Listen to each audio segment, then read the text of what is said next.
5 అయింది, ఇంకా ఈ జానకి రాదేంటి? ఓ ప్రేమలో పడ్డామంటే దీన్ని అంటారేమో. పార్కులలో గంటల కొద్దీ వెయిట్ చేయాలి కదా రాజా. వెయిట్ చేయి, వస్తుంది జానకి, వస్తుంది, వెయిట్. వచ్చేసి. నమస్తే అండి రాజారావు గారు. రా జానకి, దా, నీకోసం వెయిటింగ్, దా కూర్చో.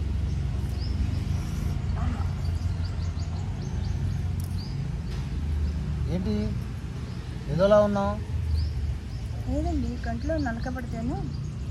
ఓహో, చాలాసేపు అయిందా వచ్చి? లేదు, ఇప్పుడే వచ్చాను, నీకోసం వెయిట్ చేస్తున్నాను. అవునా? దా, అంత దూరంలో కూర్చున్నావేంటి? దగ్గర కూర్చో, మన ఇద్దరం ప్రేమికులం కదా, దగ్గర కూర్చోవాలి. అయితే నీతో ఒక ముఖ్యమైన విషయం చెప్దాం అనుకుంటున్నాను జానకి. అవునా, చెప్పండి. అదే ఎలా చెప్పాలా అని, అదే నేను పెళ్లి చేసుకుందాం అనుకుంటున్నాను, అది నీ అంగీకారంతో. పొద్దున్నే నేనే దొరికానా రాజా? నాతో వేళాకోళమా? జానకి, నేను వేళకాలలో ఏంటి? నేను ఎప్పుడైనా నేను తక్కువగా మాట్లాడానా?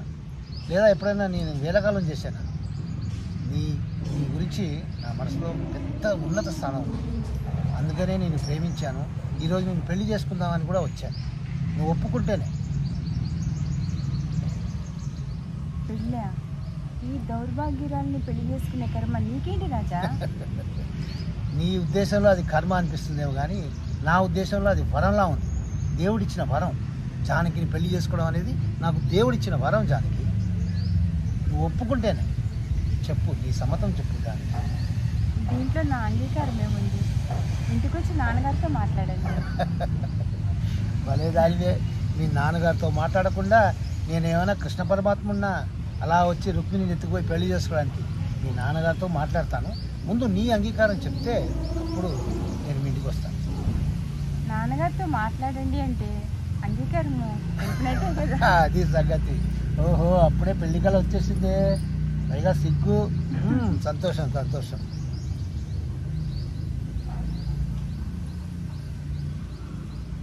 నేను నా ఇలా ఆఫీస్కి వచ్చావు, ఇంటి దగ్గర మాట్లాడుకోవచ్చు కదా మనం.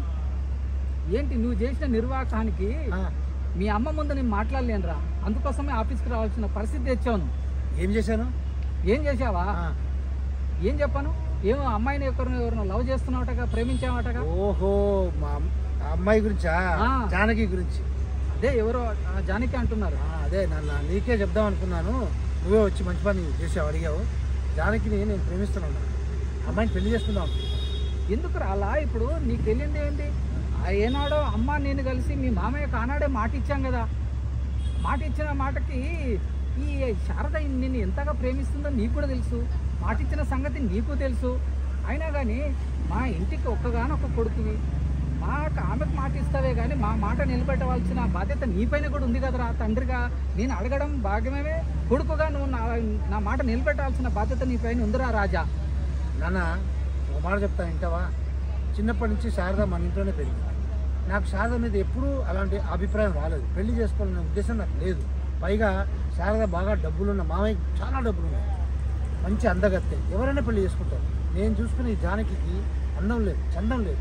అలాంటి అమ్మాయిని నేను పెళ్లి చేసుకుంటే ఆమెకు జీవితం ఇచ్చినట్టు అవుతాను. పైగా ఆమెకు డబ్బులు కూడా లేవు నాన్న, అందుకనే నాకు జానకి అంటే చాలా ఇష్టం, ఆమెనే పెళ్లి చేసుకుంటాను. అట్లయితే మరి ఆ జానకికే మనమే డబ్బులు ఇద్దాంరా, వేరే సంబంధం చూసి పెట్టి ఆవిడకి ఒక మంచి సంబంధం చూసి పెడదాం. డబ్బులే కదా ప్రాబ్లం, డబ్బులు ఇద్దాంలే మనమే. నాన్న, డబ్బుతో ప్రేమను కొనలేము, డబ్బుతో ప్రేమ విలువ కట్టలేము నాన్న. నా ప్రేమ అలాంటిది, నా జానకి కోసం నేను ఏదైనా చేయగలను, జానకిని పెళ్ళే చేసుకుంటాను. ఏంట్రా ఈ ఆదర్శమైనటువంటి అద్భుతమైన భావాలు చెప్పి మా గొంతులకు వస్తావరా నువ్వు? మిమ్మల్ని నమ్ముకొని మేము ఎన్నో ఆశలు పెట్టి మీ మామయ్యకు మాట ఇచ్చాము, ఈమెకు ఇంత అంటే కాదురా బాబు. నువ్వు ఇంతకైనా కనుక మాట్లాడితే నా ఆస్తులు నీకు ఒక చిల్లి దవ్వ కూడా దొరకదురా నాన్న. అదే ఎక్స్పెక్ట్ చేశానన్న, నువ్వు చివరికి ఇదే పాయింట్ వస్తావు. ఎందుకంటే చిన్నప్పటి నుంచి 1000 సినిమాలు చూశాను, ప్రతి సినిమాలో తండ్రి అనేవాడు విలను, కొడుకు అనేవాడు ప్రేమించద్దు, ఒకవేళ ప్రేమిస్తే వాడికి నా ఆస్తిలో నీకు చిల్లి గవ్వ కూడా ఇవ్వనని చెప్పే డైలాగ్ అప్పటి నుంచి వస్తుంది. నువ్వు మారారా? పోనీ ఏదో కొడుకు ప్రేమించాడు, ఆడు ప్రేమించిన అమ్మాయికి పెళ్లి చేద్దామనే ఉద్దేశం మీకు రాదా? మీ తండ్రులకి ఎప్పుడు మారుతారన్న? సరేనన్నా, అంటే అదేనా నీ మాట ఫైనలా?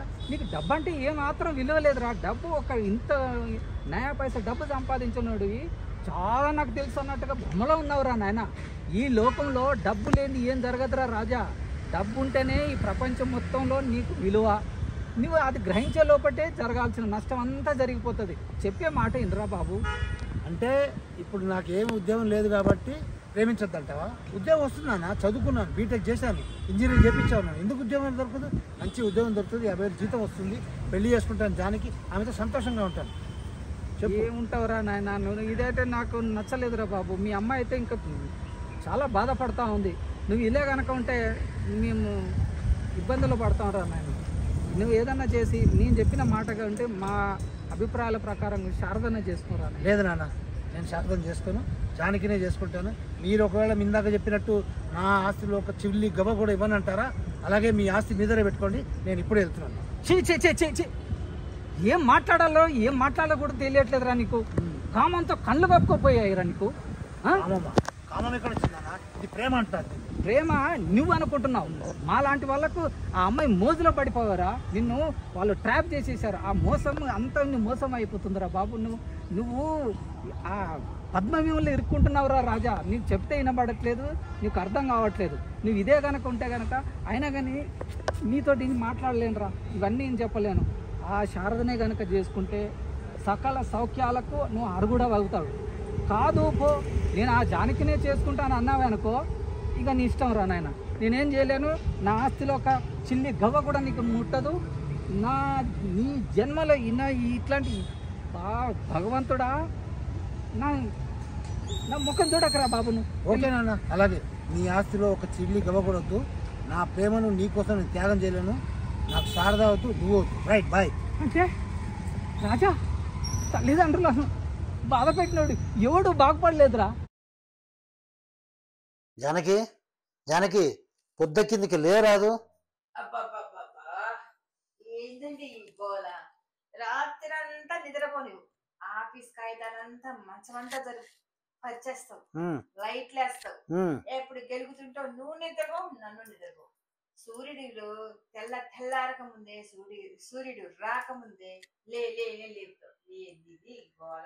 చూడు, రాత్రంతా నేను అలా రాత్రంతా పేపర్లు పరుచుకొని పనిచేసి పొద్దున నేను సబ్మిట్ చేయాల్సిన పేపర్స్ రిపోర్ట్స్ అన్ని చేయకపోతే మనకు జీతం ఎలా వస్తారు చెప్పు జానకి? రాత్రంతా కష్టపడితేనే కదా మనకు 50,000 జీతం వచ్చేది. చాకరీ చేయలేక చస్తున్నానండి. ఏంటి చాకిరా? అంటే నువ్వు ఒక్కదానే చేస్తున్నావు చాకిరి? చెప్పు, నేను చేయట్లేదా? ఇప్పుడు చూడు, రాత్రంతా 12 గంటల 1 గంట దాకా రిపోర్ట్స్ అన్ని తయారు చేశాను. మళ్ళీ ఇప్పుడు నువ్వు తొందరగా లేచి నాకు టిఫిన్ డబ్బా అది కట్టిస్తే తొందరగా బయలుదేరి 10 లోపల ఆఫీస్కి వెళ్ళాలి. ఇవాళ ఇన్స్పెక్షన్, ఈ రిపోర్ట్స్ అన్ని అక్కడ ఇవ్వాలా. మళ్ళీ ఇంకెంత పనులు వస్తాయో తెలీదు. నేను ఒక్కదానే చాకరీ చేస్తాను అనుకుంటే ఎట్లా? అంటే ఏంటి మీ అర్థం? మీరే చేస్తున్నారని సూటిగా చెప్పొచ్చును కదా, ఎందుకు ఈ దొంగ తిరుగుడు? అబ్బా అలా కాదబ్బా, మనం కష్టపడితేనే కదా. కష్టపడేదాన్ని ఇష్టపడి చేస్తే చాలా సంతోషంగా చేసుకోవచ్చు. కాబట్టి తొందరగా లేవమని లేపాను. ఆల్రెడీ 1.5 గంట లేట్ అయిపోయింది. సూర్యుడు వచ్చి 1.5 గంట అయింది కదా. అదే అనుకున్నా. ఇప్పుడు 1 గంట లేట్ అయిన తర్వాత లేపితేనే ఇన్ని తిట్లు, ఇన్ని శాపనార్థాలు పెట్టావు. అదే నేను 1 గంట ముందు లేపుంటే ఇంకేమయ్యేది? టాప్ లేచిపోయేది. ఇప్పుడు నీ ఉద్దేశం నేను గయ్యాలి గంపనేనా? అంటే మిమ్మల్ని రాసి రంపాన్ని పెడతానా? మిమ్మల్ని సాధిస్తున్నానా? మీ అర్థం నాకు అర్థం అవ్వట్లేదు. అబ్బా జానకి, నేను అన్ని మాట అనలేదబ్బా. నేను పొద్దునే లేవాలి, డబ్బా కట్టాలి, నేను ఆఫీస్కి వెళ్ళాలి, ఆఫీస్కి వెళ్తే కానీ మనకు జీతం రాదు అని మాట చెప్తే నీకు ఎందుకు అన్ని అబద్ధాలు చేసుకుంటున్నావు చెప్పు? అర్థం చేసుకునేంత జ్ఞానం నాకు లేదండి. ఇదొకటా మళ్ళీ? సర్లే చెప్పండి. ఏం లేదు, ఏం చెప్తాను. రాత్రి 12 గంటల దాకా పనిచేశాను, నాకు నిద్ర రావట్లేదు. నాకు హాయిగా పడుకొని సాయంత్రం దాకా నిద్రపోవాలనుంది, అది అవ్వదు. మళ్ళీ నేను పరిగెత్తాలి ఆఫీస్కి. మన జీవితం ఇలా గడవాలంటే, ఈ మాత్రం గడవాలంటే నేను ఉద్యోగం పోవాల్సిందే, తొందరగా లేచి పోవాల్సిందే. ఇది నా బాధ. ఎవరినైనా ఏం లాభం అండి చెప్పండి? నాకు ఈ జన్మలో సుఖపడే యోగం లేదు. ఈ జన్మ అంతే. అంటే ఇప్పుడు నీకు ఇదేం తక్కువ చేశాను చెప్పు? ఏం తక్కువ అని చెప్పు? ఇంత మంచి ఇల్లు, ఇంత మంచి పరుపులు, హాయిగా పడుకున్నావు. ఇప్పుడు లేపితే నీకు ఇంత బాధ వచ్చిందా చెప్పు? మనిషి అన్నాక కోరికలు ఉండవా అండి? కోరికలు ఉంటే ఉండవా మనిషి జన్మ ఎత్తిన తర్వాత? చూడు, కోరికలు ఉండడం సహజం, కోరికలు ఉండాలి. కానీ తీరని కోరికలు మనకు తీరవు అనే కోరికలు పెట్టుకుంటే ఎట్లా చెప్పు? అంటే ఏంటి మీ ఉద్దేశం? ఆ కోరికలు సమాధి చేయమన్నా మీ ఉద్దేశము? కొన్నిసార్లు సమాధి చేసుకోవాల్సిందే, వేరే మార్గం లేదు.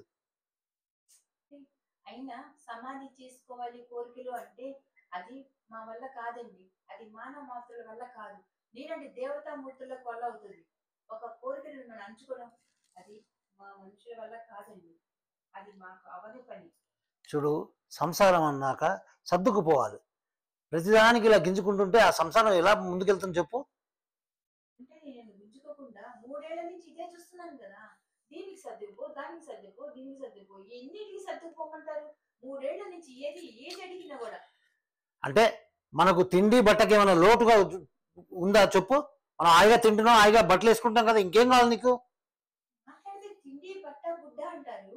తిండి బట్ట అనేవి మామూలు కామన్ అండి. అవి కూడా పట్టలేనప్పుడు ఏంటండి? మన ఇంట్లో తిండి గుడ్డ అంటే ఒక దాసి అండి. దాసిగా వచ్చే వాళ్ళకి తిండి గుడ్డ వస్తుందండి. అంటే నేను తిండి గుడ్డకి మీ ఇంటికి పంచం చేరానన్నా మీ ఉద్దేశం? చూడు, నిన్ను ఏనాడైనా దాసిగా చూశాను నేను? ఎందుకు లేనిపోయి రాధాంతం పెడతావు పొద్దున పొద్దున? నేను రాదంతం చేస్తున్నానా? దాస్ అంటే ఏంటండి మీ ఉద్దేశం? తిండి కోసం బట్ట కోసం వచ్చేదే దాసి అండి. అంటే నీకు కావాల్సింది దాసి అన్నమాట, భార్య కాదు. అయినా మనం తిండికి లేక డబ్బు లేక ఎవరినైనా పోయి యాచిస్తున్నామా? మనం ఏదో కష్టపడుతున్నాం, వచ్చిన జీతంతో హాయిగా ఉన్నాం కదా, ఎందుకు బాధపడుతున్నావు నువ్వు? అయినా ఈ గొంతుమ కోరికలు ఎందుకు చెప్పు నీకు? ఈ గొంతెమ్మ కోరికలు ఎలా అవుతాయండి? అంటే మన ఇంట్లో ఒక పండగ నాడు ఒక చీర కొనుక్కోవాలంటే అది ఈ కొంపలో ఒక పెద్ద గొంతెమ్మ కోరిక. ఒక చిన్న నగ చేయించుకోవాలంటే ఒక దేవుడు వరాలు ఇవ్వాలి. జానకి నీకే గొంతుమ కర్త కాదు. నేనేమైనా అనుభవిస్తున్నా చెప్పు? తెచ్చిన 50,000 నీ చేతిలో పెడుతున్నాను. ఒక గప్చుపు 20 రూపాయలు గప్చుప్ తినాలన్నా నీ దగ్గర చేయి చార్చి తీసుకొని వెళ్తున్నాను. ఏం నేను అనుభవిస్తున్నాను నీకు ఇవ్వకుండా? నేను ఎన్ని కొనేసుకుంటున్నా చెప్పు? నీకు చీర కావాలంటావు, చీర కొంటావు. ఒక బర్త్డే, ఒక మ్యారేజ్ డే, 2 చీరలు కొంటావు. ఈ క్యాలెండర్లో 12 పండుగలు ఉంటాయి. 12 పండుగలు 12 చీరలు కొనాలంటే అవుతుందా? నగ అంటావు. మన పరిస్థితిలో నగ కొనే లెవెల్లో ఉందా చెప్పు? ఎందుకు అర్థం చేసుకోవు నువ్వు చెప్పు? అర్థం చేసుకో, సర్దుకుపో. అయినా అసలు మిమ్మల్ని అనడం కాదండి. నా జీవితంలో సుఖపడే యోగ్యత లేదు. ఒక సంతోషంగా ఉండే అర్హత నాకు లేదు. అది నా కర్మ. దేవుడు నాకు అలా రాశాడు. ఇంతకైనా నేను ఏం చేయలేదు. అబ్బబ్బబ్బా, పొద్దున ఒక అర్థానికి ఇంకొక అర్థం తీసుకొని నన్ను అపార్థం చేసుకొని ఎన్ని మాట్లాడుతున్నావు జానకి. నువ్వు ఆపే, ఇక బయలుదేరు, పద వంట చేయి, నేను ఆఫీస్కి వెళ్ళాలి. కట్. మీరు నాకు 50,000 తీసుకొచ్చేస్తుంటే నేను మీరు తినడానికి 20 రూపాయలు పానీపూరి కూడా డబ్బులు ఇవ్వరు అని అంటే ఎవరైనా చెప్తే ఎంత రోదా? అంటే మీ ఉద్దేశం ఏంటి? ఇంటి రెంటు, ఇంటికి అయ్యే ఖర్చు, వాటర్ బిల్లు, కరెంటు బిల్లు ఇవన్నీ అయిపోగా బిల్లు మొత్తం నేనే తినేసి అన్ని నేనే మింగేస్తున్నానా నేను మీ ఉద్దేశము? బా, ఎందుకు ఇంత రాద్ధాంతం చేస్తావు? ఇప్పుడు నేనేమన్నాను? మనం సర్దుకుపోవాలన్నాను. చూడు, చిరిగిపోయిన షర్ట్ని బయట కనపడకుండా మన పెళ్లి నాటి కోట్ వేసుకొని నేను ఆఫీస్కి వెళ్తున్నాను. అంటే ఏంటి? సర్దుకుపోవడమే కదా. షర్టు చిరిగిపోయింది కదా, రోజు ఒక షర్టు కొంటానా? అర్థం చేసుకో. మనకున్న జీతంతో మనం హాయిగా సంతోషంగా 2 పూట్ల అన్నం తిన్నామా, ఏదో ఎప్పుడో ఒకసారి బట్టలు కొనుక్కున్నామా, అలా జీవించాలి. కానీ ఎందుకు ఇంత రాద్ధాంతం చేస్తున్నావు నువ్వు? ఈ పాటలన్నీ ఆపండి. విని విసుకొచ్చిపోయింది.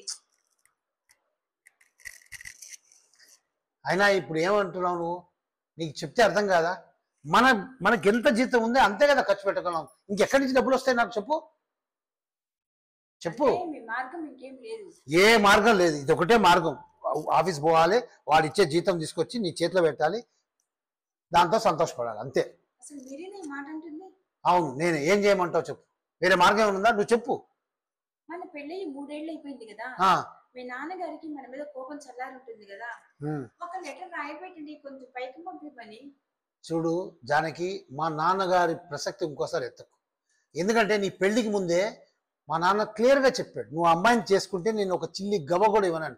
ఆయనకి ఎంత పంతం ఉందో ఆయన కొడుకుగా నాకు అంతకంటే బాగా పంతం ఉంది. మా నాన్న వాళ్ళు చాలా ఆస్తిపరులై ఉండొచ్చు, ఆయన దగ్గర చాలా ఆస్తి ఉండొచ్చు, నేను అడిగితే కాదనకపోవచ్చు. కానీ నేను అడగను, నాకు మానాభిమానం ఉంది కదా. నా జీతంతోనే మనం బతకాలి, వేరే మార్గమే లేదు. నేను అడగను గాక అడగను, సరేనా? దానికి దీనికి సంబంధం ఏంటుందండి? మీరు ఆ ఆస్తికి హక్కుదారులండి. ఎప్పుడు ఎప్పుడు హక్కుదారిని?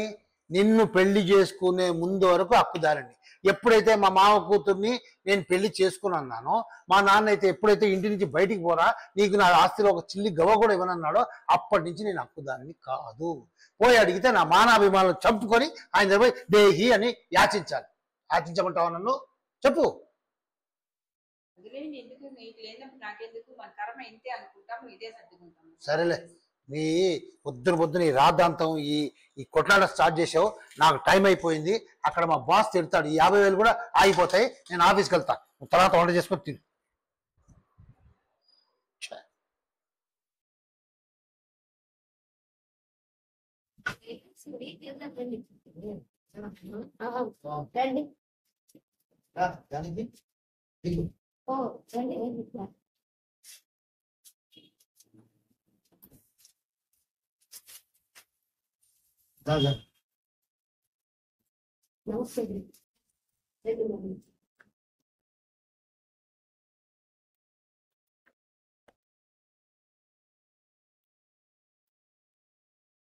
ఇదే రైలు చాలా బాగుంది.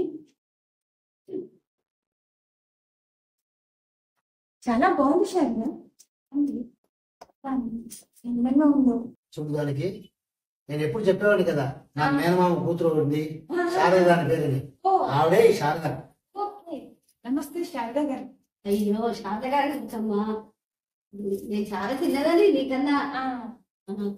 అది అక్కయ్య, మీరేంటి అలా చిక్కిపోయారు? నేనేమో చాలా లావుగా ఉన్నాను, మీరేమో అన్నగా లాగుతాను. అవును, నువ్వేమో భోగభాగ్యంతో ఉన్నావు. బాగా తిని, చెప్పకూడదు కానీ బాగా తిని కొంచెం లావు చేసావు. నేను ఇంకా ఎదగాలి కదా.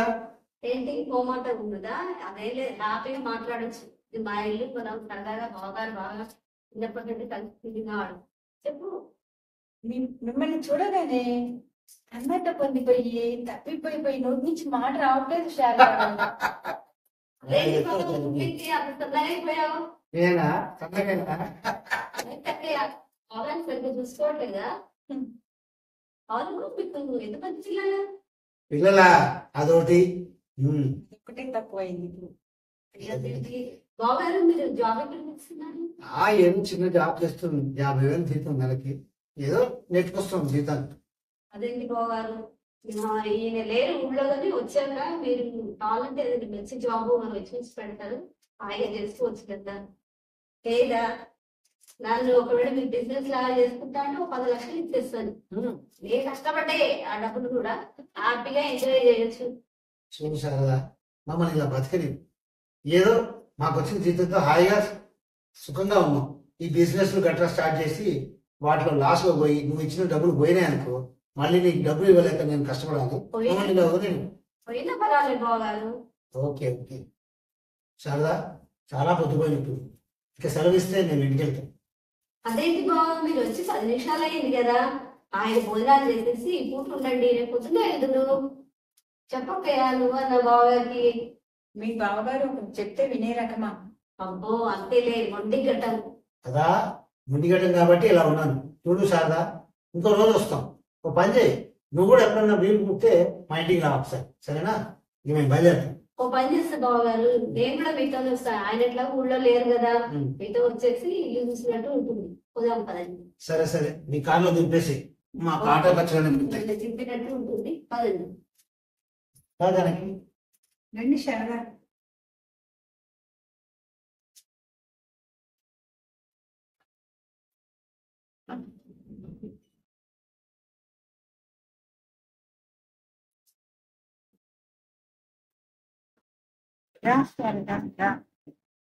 మా కింద ఓనర్స్ ఉంటుంది, నేను పైన ఉంటాను. రండి.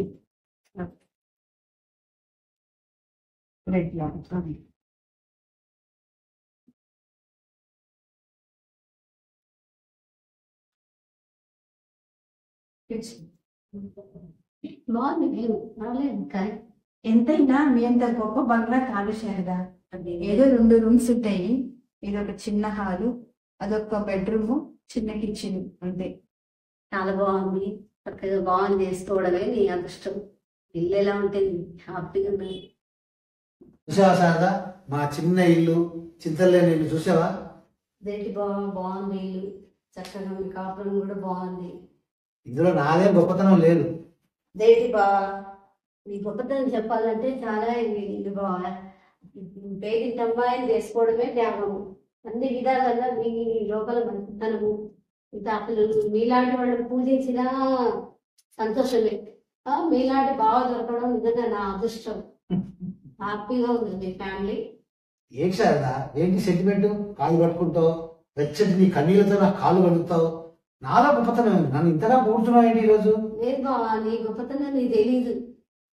అసలు మాయ పాపం వద్దని చెప్పేసి అనవసరంగా నీకు దూరం చేసుకున్నాడు, కానీ అన్ని విధాల అమ్మాయి బుద్ధిమంతురాలు, మీరు త్యాగం చేసి చేసుకున్నారు. ఇంతకన్నా గొప్పతనం ఏమిటి బావా మీ లోపల? చాలే చాలే అమ్మా, పోయిందాను పదగానికి. అదేదో తీసుకొచ్చాను బయట నుంచి, అది తినేసి మళ్ళీ ఆవిడ నేను దింపడానికి వెళ్ళిన, ఆవిడ వెళ్ళిపోద్ది. డ్రైవర్ ఉన్నాడు కదా, ఆవిడ వెళ్ళిపోద్ది. సరేనా, బయలుదేరి. బావా చాలా సంతోషం.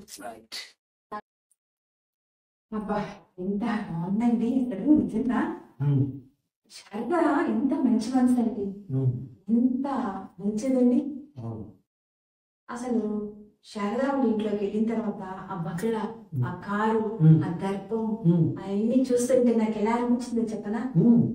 నేను చిన్నప్పుడు కథలు కన్నా కథలు వినేదాన్ని, రాజకుమారి కథలు. ఆ కథలో ఉన్నట్టుగా అనిపిస్తుంది ఆ ప్రపంచం నిజంగా. అయినా మీరు పిక్చర్లు కాకపోతే కాళ్ళ మీద పడి కానీ మీకు బిజినెస్ చేసుకుని 10 లక్షలు ఇస్తాను అంటే కాదంటారండి. మీలాంటి పిచ్చోళ్ళు ఎవరైనా ఉంటారా? చూడు, ఇతరులు దాన ధర్మాల మీద బతికితే ఆ బతుకు బతుకే కాదు. మనకు దొరికిన ఉద్యోగంతో మనం సంతోషంగా ఉన్నాం. ఎందుకు వాడు ఇచ్చే 10 లక్షలు తీసుకొని దాన్ని ఏదో బిజినెస్ చేసి ఏదో లాభం పొందాలని అనుకోకూడదు. సరేనా, నీకు ఆయన కాలుతుంటారండి. డబ్బులు ఇస్తాను అంటే బిజినెస్ చేసుకుని మనకు డెవలప్ అవ్వచ్చు కదా.